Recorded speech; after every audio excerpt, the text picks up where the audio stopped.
안녕하세요. 창의성이라고 하면 보통 독창성이나 최초 같은 단어를 떠올리잖아요. 오늘은 그 생각의 틀을 완전히 깨부수는 아주 강력하고 새로운 관점에 대해 이야기해 볼까 합니다. 자, 바로 이 비유 한 문장에 오늘의 핵심이 다 담겨 있습니다. 한번 생각해 보세요. 누에는 아주 흔한 뽕잎을 먹고 전혀 다른 차원의 가치를 가진 비단을 만들어내죠. 우리도 주변의 흔한 것들로 엄청난 가치를 만들 수 있다는 건데요. 이게 도대체 어떻게 가능할까요? 지금부터 여러분 주변에 널려 있는 그 뽕잎이 과연 무엇인지, 그리고 그걸 어떻게 모두가 탐내는 귀한 비단으로 바꿀 수 있는지 그 구체적인 방법을 하나씩 알려드리겠습니다. 좋아요. 그렇다면 우리의 뽕잎, 그러니까 창조를 위한 원재료는 대체 뭘까요? 이 자료의 저자는 아주 단호하게 말합니다. 바로 우리 주변에 흔하디 흔한 이야기와 정보라고 말이죠. 여기서 그치지 않아요. 지금 우리가 사는 시대는요, 돈이나 기술이 아니라 이야기가 가장 강력한 무기가 되는 시대. 말 그대로 이야기 전쟁의 한복판에 있다는 겁니다. 자, 이 숫자 한번 보세요. 308조 원.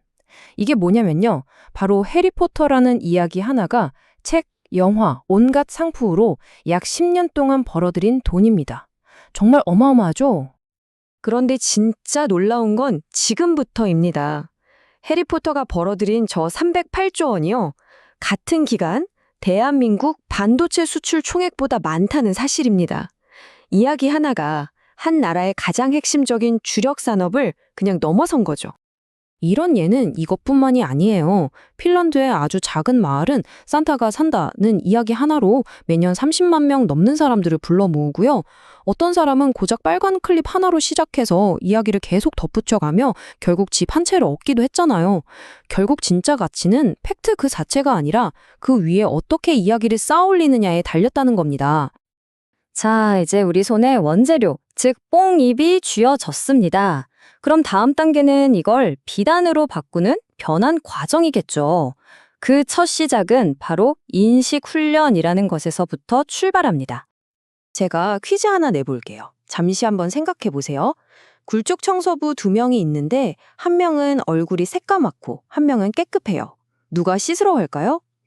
이 간단한 질문의 답 속에 우리가 세상을 보는 방식에 대한 아주 중요한 단서가 숨어 있습니다. 정답은 얼굴이 깨끗한 사람입니다. 왜냐고요?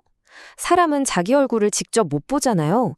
대신 맞은편에 앉은 동료의 시커먼 얼굴을 보고 아, 내 얼굴도 저렇겠구나 하고 생각해서 씻으러 간다는 거죠. 핵심은 이거예요.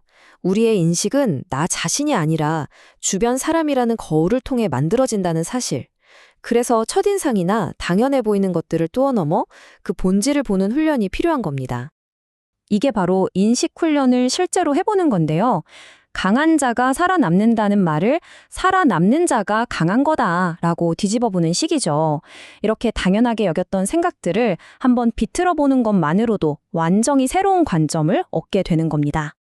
파나소닉의 창업자 마츠시타 코노스케의 이 말을 한번 들어보세요. 가난, 허약함, 짧은 학력. 누가 봐도 이건 불행이고 약점이잖아요. 그런데 그는 이걸 하늘이 내린 은혜라고 인식을 바꿔버렸어요. 그리고 바로 그 약점들 덕분에 성공할 수 있었다고 말하죠. 그야말로 인식 전환의 끝판왕 아닐까요? 자, 이렇게 관점을 바꾸는 마음의 준비가 끝났다면 이제 진짜 실전에 들어가야겠죠? 저자는 창조적인 비단을 만들기 위해 세 가지 단련 과정이 필요하다고 말합니다. 바로 배우고, 집중하고, 그리고 전략적으로 쉬는 겁니다. 우리가 흔히 쓰는 학습이라는 단어 있잖아요. 이걸 나눠서 보면요. 학은 새로운 지식을 머리에 넣는 것, 그러니까 음식을 먹는 과정이고요. 습은 그걸 내 몸에 맞게 소화시키는 과정입니다. 새가 날갯짓을 수없이 반복하는 것처럼 진짜 내 것이 되게 만드는 끊임없는 연습. 저자는 바로 이 습의 과정이 진정한 실력을 만든다고 강조합니다. 흔히들 천재는 번뜩이는 영감 하나로 위대한 작품을 만든다고 생각하잖아요. 근데 사실은 완전 다릅니다. 모차르트는 600곡 이상을 썼고 아인슈타인도 248편의 논문을 썼어요. 버나드 쇼는 심지어 내 일의 90%는 실패였다. 그래서 10배 더 일했다고 말했죠. 결국 천재성은 타고난 영감이 아니라 지칠 줄 모르는 양의 결과물이었던 셈입니다. 그럼 우리 뇌는 한 번에 몇 가지 생각에 집중할 수 있을까요? 연구에 따르면 보통 5개에서 9개 사이라고 해요.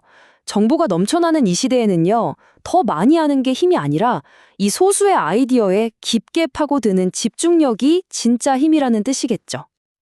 그리고 이 모든 과정에 꼭 필요한 마지막 재료가 있습니다. 바로 여유입니다. 빌 게이츠가 왜 그렇게 바쁜데도 매년 모든 걸 끊고 혼자만의 생각 주간을 가졌을까요? 우리 뇌가 머릿속에 흩어져 있던 뽕잎 같은 정보들을 연결해서 비단 같은 아이디어로 만들어내려면 이런 의도적인 멈춤과 휴식이 반드시 필요하기 때문입니다. 자, 그럼 이 모든 과정을 한번 정리해 볼까요? 주변의 이야기에서 원재료를 찾고, 인식을 전환해서 새로운 관점을 얻고, 끊임없는 단련을 거치는 이 과정은 결국 우리를 어디로 이끌까요? 바로 가치를 보는 기준 자체를 근본적으로 바꾸게 만듭니다. 이 표가 모든 걸 말해줍니다. 세상을 보는 2가지 방식, 원조론과 창조론입니다. 원조론은 계속 누가 최초야? 라고 물으며 자기가 가진 걸 지키려고만 해요. 하지만 창조론은 묻습니다. 누가 더 잘 만들었지? 중요한 건 최초, 즉 최고의 원조가 되는 게 아니라 최고의 창조자가 되는 겁니다. 역사가 이걸 아주 잘 보여주죠. 일본은 한국 김치를 변형해서 기무치로 세계 시장을 공략했고, 스웨덴의 앱솔루트 보드카는 창의적인 마케팅으로 원조인 러시아 보드카를 이겼습니다. 결국 시장과 문화를 차지하는 승자는 언제나 원조가 아니라 창조자였습니다. 자, 우리 주변에는 정보, 이야기, 아이디어라는 뽕잎이 정말 널려 있습니다. 이제 남은 질문은 딱 하나입니다.